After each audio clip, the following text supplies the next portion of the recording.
Good afternoon.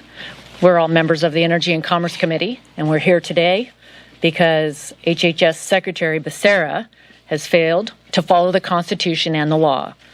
There's been a complete breakdown of accountability at the agency that has lost the trust of the American people, especially during COVID-19.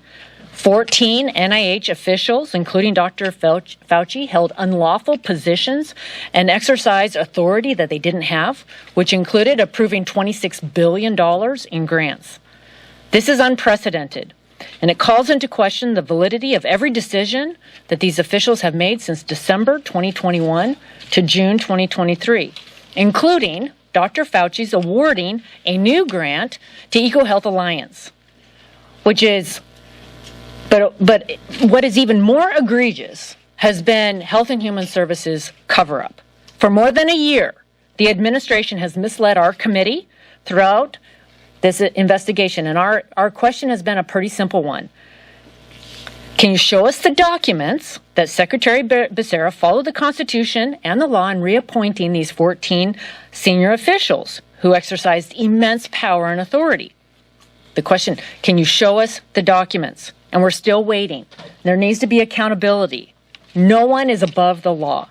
Americans need to know that their tax dollars are being spent responsibly, effectively, and lawfully, and that the people making these decisions are lawfully authorized to make them. So with that, I'm going to turn it over to the chairman of the Oversight and Investigations Subcommittee, Morgan Griffith. Thank you, Madam Chair. And I adopt all the things that Chairwoman Rodgers just said. But let me say this. This is very frustrating. It is typical of the Biden administration not to follow the rules, not to pay attention to the law. This law was put in as a good governance section. The reappointment of these agency heads was put in as a good government section of 21st Century Cures. And the idea was, let's take a look at various bureaucrats and make sure that they're being reappointed, and not reappointed as a matter of course, and not reappointed by somebody below the secretary, but reappointed by the secretary. And he didn't do it. And we didn't see any evidence of it, so we wrote a letter 16 months ago and said, hey, what's going on? These people don't appear to have been reappointed. And they've basically played a shell game since then until a couple of weeks ago, saying, oh, it's all right, everything's okay, pay no attention to the man behind the curtain, it's all fine. And then suddenly, eventually they must have gotten around to realizing they were in violation of the law, and so they tried to do it retroactively. But everything, as the chairwoman said, from the end of December of 2021 until about 2 weeks ago, is now called into question. Every programmatic decision, every policy decision, and every grant award has question marks around it now, and I suspect the American taxpayers are going to pay millions of dollars defending lawsuits from various groups and various organizations that think they were either done wrong or they didn't like the policies that came out during that time period, because now it's clear that the administration and Secretary Becerra did not follow the clear meaning, the clear wording of the law. And unfortunately, this administration continues to do that, and it needs to stop. And that's part of why we have Oversight and Investigation Subcommittee, so we can find out what's going wrong and try to get it fixed and try to make sure this doesn't happen again. And that's why getting the word out so that the administration knows this is not the way to run the shop. And we got to get it right. And I will now introduce my colleague who's been working on this with me. Brett Guthrie is chair of the Health Subcommittee. Thank you so much for all your work. Thank you. Appreciate it. Thank you for your work and the chair's work and the committee's work. But for more than a year, Dr. Fauci, a highly paid public employee at the time, served unlawfully and without proper appointment. It was during this period he awarded a new grant to EcoHealth Alliance and serves as the chief medical advisor to President Biden's COVID-19 response team. In this role as top COVID advisor, he used his position to recommend mandates. It is unfair to the American people that while he held this position unlawfully, he used his platform to be the voice of science and shame those who with alternative point of views, in addition to push for questionable public health guidance policies. This is a complete breakdown of accountability at an agency that has lost the American people's trust, especially during the COVID-19 pandemic. This also calls into question every decision each one of these 14 individuals made during the time. Greater accountability is needed. Thank you. Great, thank you.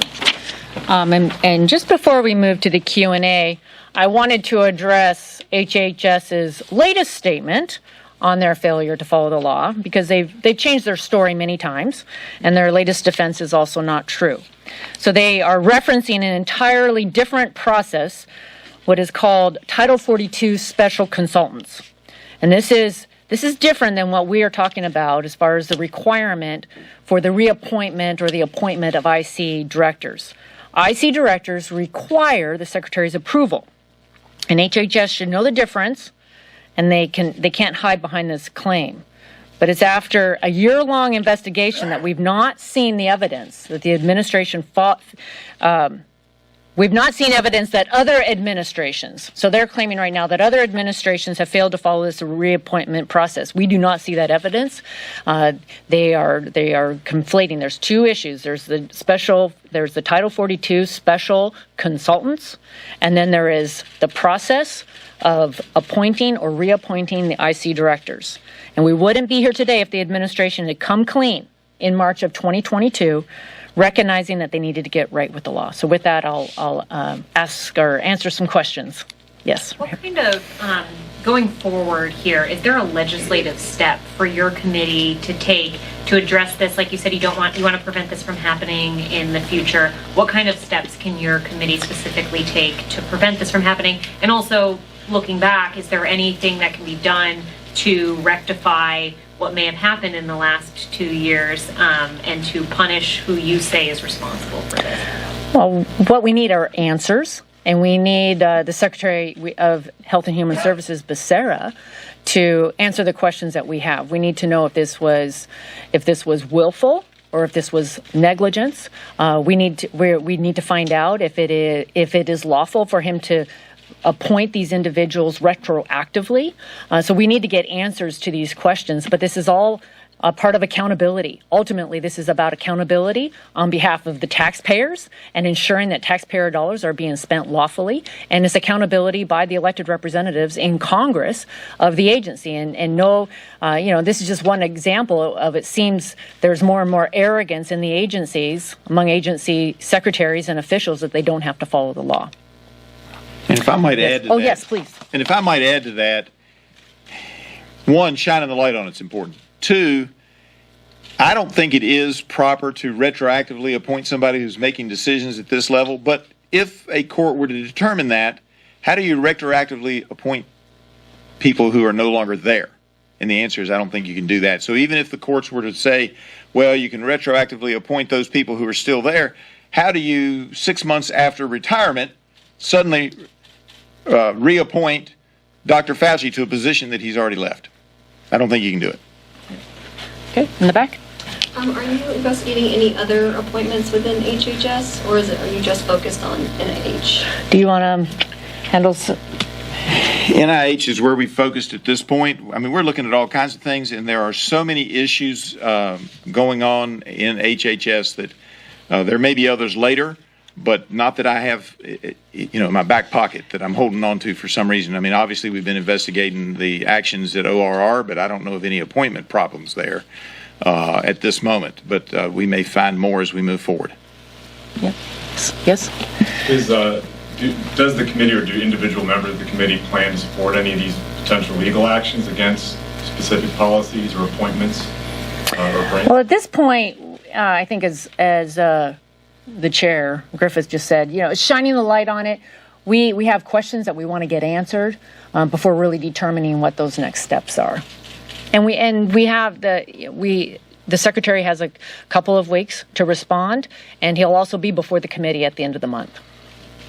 Yes. You said that you hadn't found any evidence of the HHS claim that other previous administrations have failed to make these appointments. Yes. Does that mean it looks like previous administrations did take the steps of properly appointing everyone? Is it there's actual physical evidence there? It's not just a not being able to find anything. Yes. Right. Yeah. We have evidence that previous administrations have properly followed the law in appointing these individuals. Thank you. Last question. Yes. What are the implications for the $26 billion in research funds that you mentioned? Does this mean you want to take them back, you want to like get someone to reauthorize the grants, like what does that kind of look like? Well, it does raise the question around the decisions that were made approving grants by individuals that are not lawfully in their role. So it is an abuse of power by an unlawful individual, and we're this is uncharted territory. So, but we're going to continue to pursue answers and ultimately figure out what we can be doing to make sure that the agencies are accountable. Yep. Okay. Sorry, stepping up here. I know that obviously Dr. Fauci is not in his position anymore, but there are some of these 14 who are. Mm-hmm. Is there a process for, since they're not under your investigation legally allowed to be there, for removing them that you guys are looking at? Or what is kind of the recourse if they're not legally in these positions? Well, I think this really is about accountability. This is about good government. We gave the agency, we brought this, we asked for the documents. Early on, the Secretary Becerra could have made this right early on in March of 2022, but chose not to be honest with this committee. They first answered and lied to us and said that these appointments had been made legally. And then NIH and Health and Human Services, we asked for the documents. They still didn't turn them over. Instead, they gave us this chart that was, again, misleading Congress, but not the documents. And then just a couple of weeks ago, he made these retroactive appointments. So this is an accountability measure this is accountability ultimately for the taxpayers, hardworking taxpayers across this country, and Congress making sure that these agencies are following the law. I don't know if there's anything you guys want to add. Yeah, I think that's right, and I would say that the ones who are still there, they did get lawfully appointed a couple of weeks ago. So you have this gap period where I think they probably do have to go back. Any monies that haven't gone out, they've got to reauthorize everything that they're already doing. And each various program may have different steps that third parties who didn't get the grant, who were vying for the grant, may now have grounds to challenge whether or not those grants were not awarded to them and awarded to somebody else. I think it's just a huge mess, and it could have all been avoided. And what drives you crazy is, and as the chairwoman has said, it could have been 2.5 months.